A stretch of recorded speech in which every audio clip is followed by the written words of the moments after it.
Tantor Audio, a division of Recorded Books, presents Under Jackie's Shadow, Voices of Black Minor Leaguers Baseball Left Behind, by Mitchell Nathanson. Narrated by Bill Andrew Quinn. The most luxurious possession, the richest treasure anybody has, is his personal dignity. Jackie Robinson. Preface. Jackie Robinson's Verdict. There was once a time when the passage of a quarter-century meant something. Not today, of course. Peek back to the late 90s and you'll find the images comfortably recognizable, familiar, and wholly relatable. Perhaps a bit more flannel than you're accustomed to seeing, but otherwise, if you could transport yourself back to that era, you most likely wouldn't appear to be out of place. Such was not the case in the 1970s. For all of the talk at the time about how America was stuck in a rut, was spinning its wheels, it was in actuality chugging forward at a relentless pace, at least on the surface. Up until the turn of the 21st century, each American decade contained distinct cultural markers that distinguished it from those that came before. The effect was both situating and isolating. Where you stood today felt instantly identifiable, but also severed from the past, even the near past. It was orienting and disorienting all at once. The afternoon of October 15th, 1972, displayed all of this in sharp relief when a cadre of old men from a different age set their wingtips upon the neon-green astroturf of Cincinnati's Riverfront Stadium moments before Game 2 of the World Series. They settled in a half-moon that kissed the lip of the pitcher's mound, a comfortable distance from the color guard assembled between the mound and second base, and the Ohio State University marching band relegated to the expanse of the outfield. A snapshot of the scene with nothing more would be enough to signal that important things were about to occur. Which they were. As the old men shuffled onto the field and took their places, the public address announcer alerted the still-arriving crowd to their presence by informing them that the next voice they were to hear would be an old favorite of yours, and one of the greatest baseball broadcasters of all time, the old redhead, Walter Red Barber. And there Barber was, positioned in front of the rest, an unruly collection of paper in his left hand, threatening to go rogue with just the slightest gust of wind. Barber attempted to tame it with the grip of his right hand, but still it flipped and flopped in the breeze, the dog-eared corners of the pages seemingly defiant. Red Barber, the voice of the old Brooklyn Dodgers, who before that was the voice of the even older Cincinnati Reds. In 1934 he began calling Reds games on the radio, because who had even heard of television in the middle of the Great Depression? There were bread lines back then. Rudy Valley was singing "Brother, Can You Spare a Dime?" World War I was still known as the Great War. It was an unimaginable world even to those in the stands who lived through it. By 1939, Barber was in Brooklyn calling Dodgers games, delighting fans of the perpetually downtrodden franchise with gentlemanly Southern homespun turns of phrase that drew listeners to games that otherwise would, and by all rights should have been, ignored. To Barber, lazy fly balls were cans of corn. A hot hitter was sitting in the catbird seat. The rare Dodgers winning streak left him to remark that Brooklyn's bums were tearing up the pea patch. They were endearing. But they, as well, were unfathomable idioms in the modern parlance. This year marks the 25th anniversary of the entry of the black athletes into Major League Baseball, he began. Today we are about to honor the man, former Dodgers president, Branch Rickey selected to lead the way, who set a brilliant example for all to follow. On this chilly, sun-splashed afternoon, right smack dab in the middle of modernity, Red Barber was attempting to pull at least those who had bothered to make their way to their seats for the occasion into the seemingly dark and distant past. He is Hall of Famer Jackie Robinson. Barber then linguistically worked his way around the horn, introducing the other relics of history to the denizens of the concrete and steel spaceship that now housed one of baseball's oldest franchises. Here was Pee Wee Reese, Robinson's old double-play partner, and there was Larry Doby, the first African-American to play in the American League. Here was Joe Black, the relic ace of those old Brooklyn clubs, and there was National League President Chub Feeney, all of them transports from a bygone era. The age of Bogart, of fedoras, of trench coats with upturned collars. Other than Feeney, they were men who had long passed from the public eye. Time and the world had seemingly moved forward, leaving them behind. Not far from Riverfront Stadium, one could choose from a variety of films that demonstrated just how distant the early 70s were from the era where these men reigned. Superfly, Everything You Always Wanted to Know About Sex, The Godfather, and Deliverance were all on offer. The Grateful Dead were coming to town in less than 2 weeks. Articles warning concerned Cincinnatians of the impending arrivals of both the metric system and Grand Funk Railroad were in bold type in that morning's Inquirer. Halter tops were coming down the pike, along with 4 more years of Richard Nixon. And the possibility of women entering West Point was starting to look more like a probability. After the introductions of Robinson's wife, Rachel, and children, Commissioner Bowie Quinn was introduced and then stepped up to the mic to read from a telegram by Nixon himself. "Baseball has known many moments of greatness in its long history," it began, "but none has been as significant or compelling as that April 15th afternoon 25 years ago, when Jackie Robinson and 8 other Dodgers took the field for his appearance at first base. Baseball had come of age. It opened its doors to a part of our society which had been wrongfully excluded from the major leagues. It is especially fitting that today, in the midst of baseball's most exciting event, the World Series, we pause to honor Jackie Robinson." After congratulating Robinson for his more recent work combating teen drug abuse, Nixon's telegram closed by attempting to connect the past with the present. "It is through such dedication and determination today, just as it was a quarter of a century ago, that lives are enriched and strengthened, and our country made a better place for all." The crowd clapped politely, and then Quinn moved on to present Robinson with what Quinn described as a symbolic baseball honor, consisting of a gold-plated ball and circular handle mounted on burnished wood.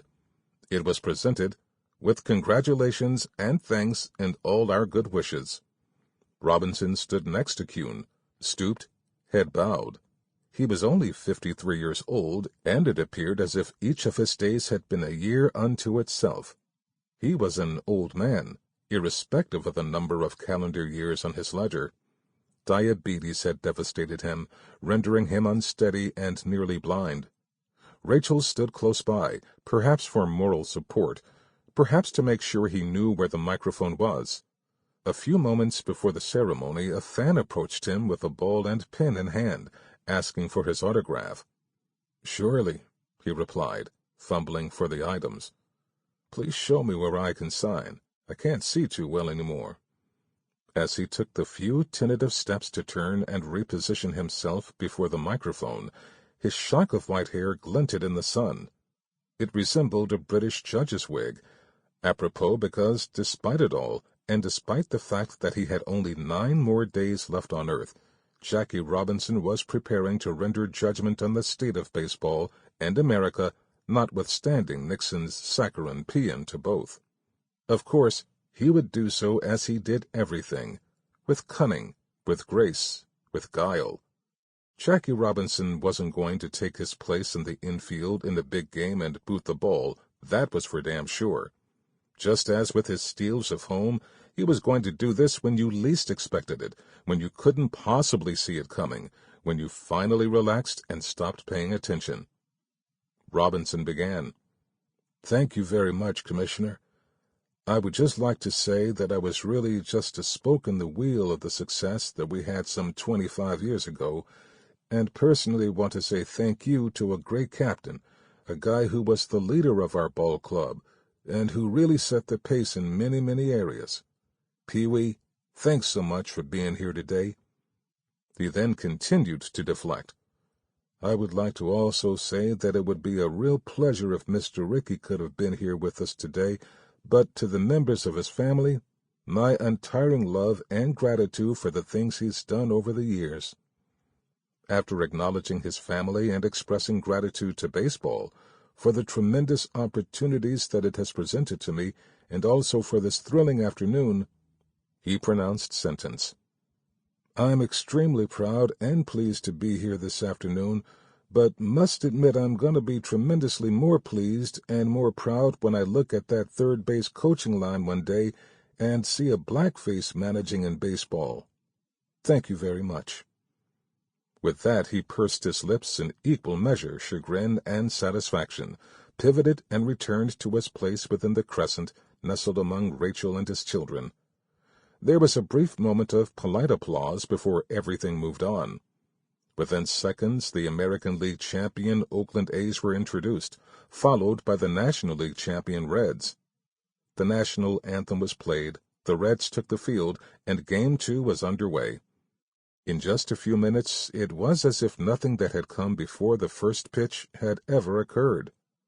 But it had. Robinson's verdict on the state of baseball and America was a stealth one. In essence, he swiped a bag without most people even realizing it, but it was rendered nonetheless.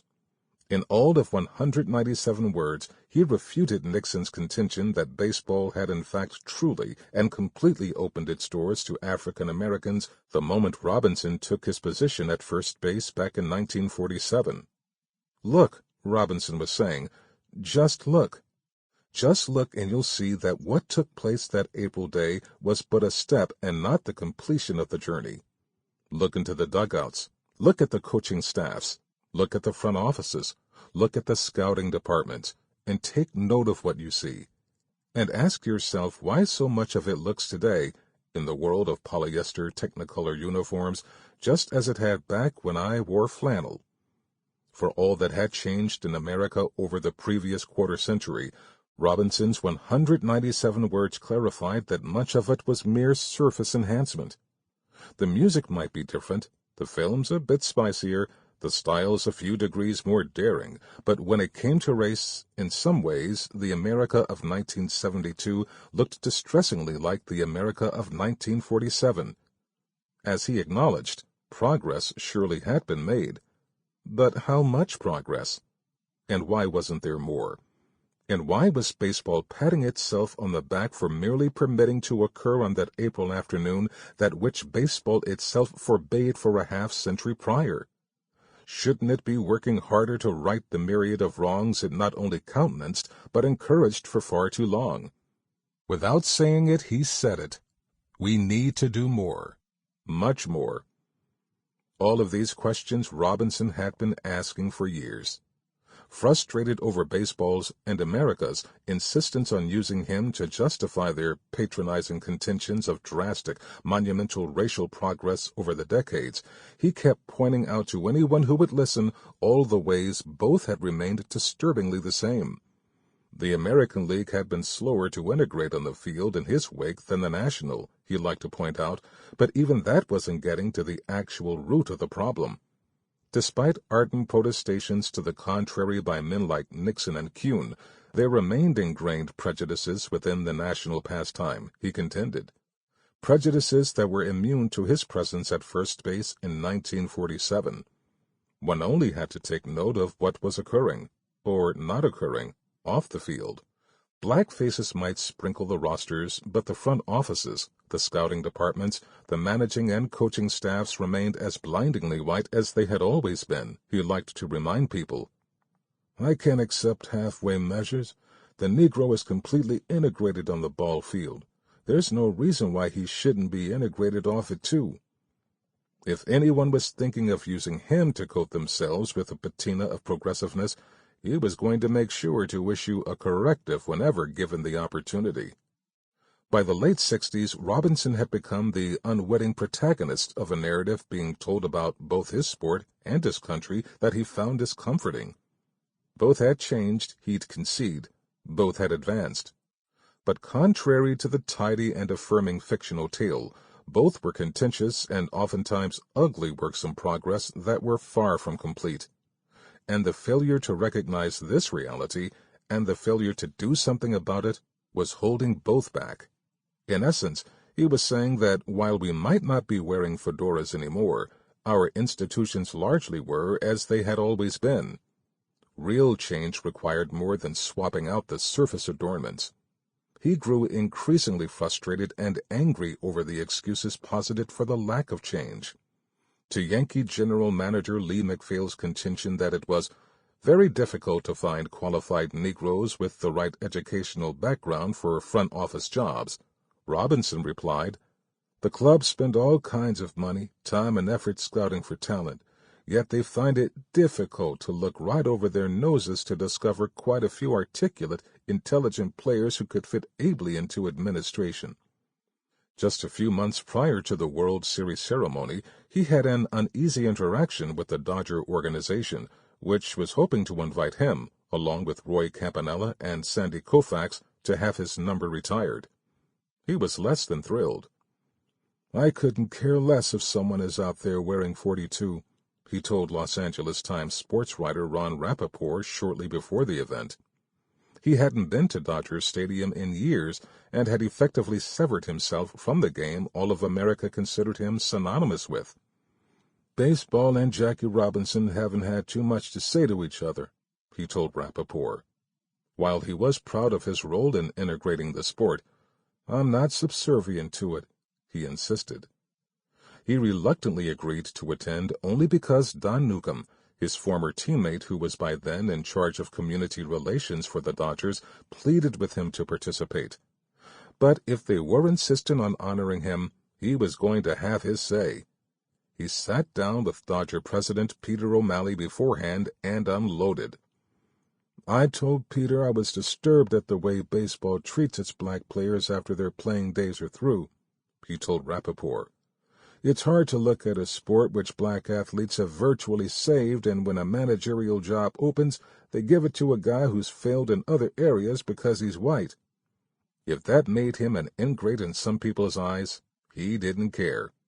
And he didn't care for the way Newcombe was going around trying to plaster over the situation by claiming that Robinson had agreed to participate in the uniform number retirement ceremony because he knows he's been bitter about a lot of things and doesn't want people to remember him that way. Wrong on all accounts, he informed Rappaport. He regretted nothing. After the event, he was clear that where so many saw success, he only saw missed opportunity. "I don't think we'll see a black manager in my lifetime," he said. "I don't think that's the black man's loss as such, but baseball's loss and America's loss." Despite the incessant attempts to drape the stars and stripes around his achievement in 1947, to dip his arrival at Ebbets Field in the patriotic waters of American virtue, Robinson would have none of it. "I wouldn't fly the flag on the 4th of July or any other day," he said in 1969. "When I see a car with a flag pasted on it, I figure the guy behind the wheel isn't my friend." When his autobiography was released a few years later, he doubled down. "I cannot stand and sing the anthem. I cannot salute the flag. I know that I am a black man in a white world." The verdict he rendered on the Riverfront Stadium AstroTurf was one he had been handing down for years. America may look different, he'd concede, but deep down it was very much the same as it always was, and he wasn't going to accede to a literal whitewashing of what he knew to be the truth. For the most part, white America chose not to register the words Robinson spoke that afternoon. Here, as had been the case since 1947, it largely focused instead on the more comfortable, more palatable surface image. The next morning's Inquirer ran numerous stories of the happenings in and around Game 2, but not a single one on Robinson. Its only mention of the pre-game ceremony was a photo captioned, "Jackie Robinson received pre-game award." The Associated Press did distribute a story that ran in many papers across the country and included his verdict, but not much was made of it beyond mere reportage of the event. When local sports writers wrote up the moment for their morning columns back home, most ignored it. They often read like this one from the Lima News. "Jackie Robinson, who broke baseball's color barrier April 15, 1947, was honored by baseball officials in pre-game ceremonies and also throughout the first pitch. Robinson is going blind and is in failing health." In the Philadelphia Daily News, columnist Stan Hochman, who had borne witness and often wrote about it, the travails of Dick Allen in Philadelphia just a few years earlier, remarked that the pregame ceremony was a healthy sign for baseball to remember Robinson, and the commissioner reminded people that for too long the game had excluded a portion of the population, a comforting sentiment that Robinson no doubt would have rebuked for Hawkman's rose-colored use of the past tense. But those willing to listen heard Robinson loud and clear. In the Chicago Defender, Norman Unger devoted an entire column to Robinson's verdict. In it he wondered why it was that baseball had thus far ignored Robinson's final question. Why is it so difficult to find baseball's first black manager? Obviously, Unger wrote, none of the 24 major league owners have any of that old stuff that made Branch Rickey famous when he brought Robinson to the pro ranks. Unger recognized that the final sentence of Robinson's speech wasn't merely an anodyne, throwaway line. Instead, it represented the essence of both the moment and the man.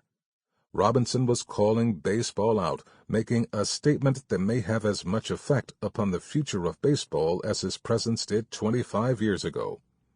The future remained to be seen, but the present, as well as the previous quarter-century, was visible to those willing to look. The stories that follow make that as clear and sparkling as that cloudless October afternoon when Jackie Robinson issued forth his final judgment. Stories, one after the other, of the black men who toiled in obscurity in the wake of Robinson's monumental 1947 debut, which give lie to the sanguine sentiments of Richard Nixon and Bowie Kuhn on the state of both America as well as its pastime. Stories that provide ballast for Robinson's judgment that in too many ways both institutions were then as they had been for far too long. What follows is a collection of tales told by the men who lived them, black men who spent their professional baseball lives in the minor leagues. Most never spent a moment in a big league clubhouse. A few had the proverbial cup of coffee, just enough for the contrast between the experiences they had and the ones they missed out on to resonate that much more. These men entered a world that was opened to them only because Robinson took the field that April day in 1947. By the time they played, the 1960s and 1970s, the ballyhooed progress touted by men like Nixon and Kuhn had supposedly taken place, and both baseball and America were purportedly much different than they had been before Robinson arrived. That these men were in organized baseball at all signified that of course they were, at least to a degree. But what these men also found was that, as Robinson's verdict pronounced, neither had progressed nearly enough, and not nearly as much as even they had been led to believe.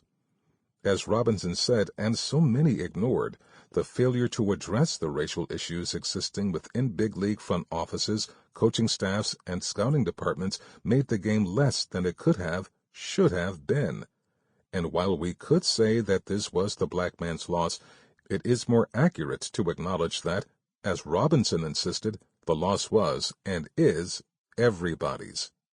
The institutionalized, hard-wired racism that was both immune to Robinson's arrival and outlived him by decades rendered the man within this book effectively invisible. Odds are that you don't know any of them, but that doesn't mean you shouldn't, and that the game wouldn't have been richer if you did. In 1966, Larry Ritter published The Glory of Their Times, a seminal collection of first-person baseball narratives that brought readers into the otherwise impenetrable world of the early 20th century baseball player. But what was it like to be black and playing in Memphis, Tennessee in 1973, or Spartanburg, North Carolina in 1965? What was it like to play for white coaches and scouting directors from the Jim Crow South who cut their professional teeth in the segregated game that predated Jackie Robinson? Or to be called into the clubhouse with your black teammates one spring training morning in 1969,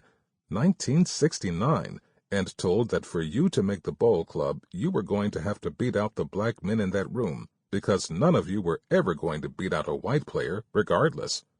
Or to spend a staggering 8 seasons playing A-ball in the Midwest League and even winning a Triple Crown while watching lesser white teammates annually get promoted while you stayed behind. The men in the following chapters are going to tell you, From their mouths to your ears, this is the unvarnished story of what it was like to be a black man navigating the wilds of professional baseball's minor leagues during the 1960s and 70s. I am an invisible man. No, I am not a spook like those who haunted Edgar Allan Poe, nor am I one of your Hollywood movie ectoplasms. I am a man of substance, of flesh and bone, fiber and liquids, and I might even be said to possess some mind. I am invisible, understand, simply because other people refuse to see me. Ralph Ellison. 1. Mickey Bowers. My grandmom used to always say, take the bad things, turn them into good things, and enjoy the good things. That came out of the bad thing. Some of the truest stories in baseball are never told. When I was a kid, from 1956 to 1960, I lived in Germany with my parents. And over in Germany, we didn't have a television. We had Radio Free Europe, and my mother used to read me stories from the Encyclopedia Britannica that my dad bought for us. So, living in that environment, I really didn't know any of the stuff that was going on in the United States of America, such as the segregation policies down south and Dr. King and people fighting for black rights. We lived on an army base, and it was like we had our own little family there.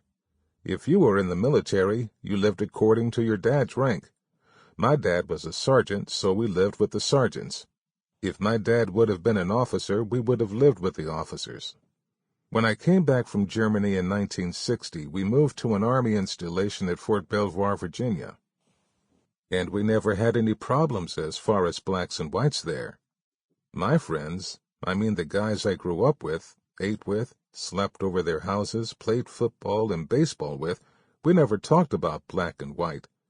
I didn't really experience segregation until I signed with the Philadelphia Phillies. It was like I was in a protective environment. In high school, most of the kids were military people. The school was 98% white, and I never had one problem with anybody. I had about 15 to 20 college football scholarship offers. Now, when I look back on my life, I wish I would have gone to college to play football because I would have matured a little bit, understood some of the things that were going on in the world, things I wasn't privy to prior to signing with the Phillies. Because when I signed with Philadelphia, some of the things that I personally experienced, some of the things that I saw, some of the things that other African American and Hispanic players experienced were a shock to me. It was really a shock to me. The Phillies, I think, took the whole cake. Had I known that the Philadelphia Phillies were the way they were, there wouldn't have been enough money in the world for me to play baseball in Philadelphia. But at the time, I was happy I got a shot with the Phillies when they drafted me because my parents were from Pennsylvania. My dad and all my aunts and uncles lived in Oxford, Pennsylvania. The Church of God in Kennett Square, where all the hothouses are, that was my grandfather's church. He built that church. So I said, when I get to the big leagues, my family can come down and see me play. I played third base in high school, never ever played the outfield. But they told me they drafted me as an infielder, outfielder, and they wanted me to play the outfield because I had speed. I was the fastest man in the Phillies organization. People say playing the outfield is easy. It's not. It's hard, especially right field, because the ball gets a lot of action on it. I did the best I could, but I had my issues out there. I told Dallas Green, the assistant farm director, I said, "You guys drafted me as an outfielder. I never played outfield in my life. I don't know how to play the outfield." But they stuck me in right field, and I had problems playing the ball off the bat. One thing I could do was hit. I could hit for power, and I could hit for average. Elmer Vallow told me, "You know, Mickey, you're a natural hitter. I know you can go up there in the big leagues and hit 20, 25 home runs and hit for average and help us defensively." And Dallas Green said, "You come to spring training, you may make one of these ball clubs." Dallas Green managed me my first year in Huron, short season A ball in the Northern League, 1968. One day he wrote on a picture of me, future Major League Baseball player, Mickey Bowers. And that really meant something to... Sample complete. Ready to continue?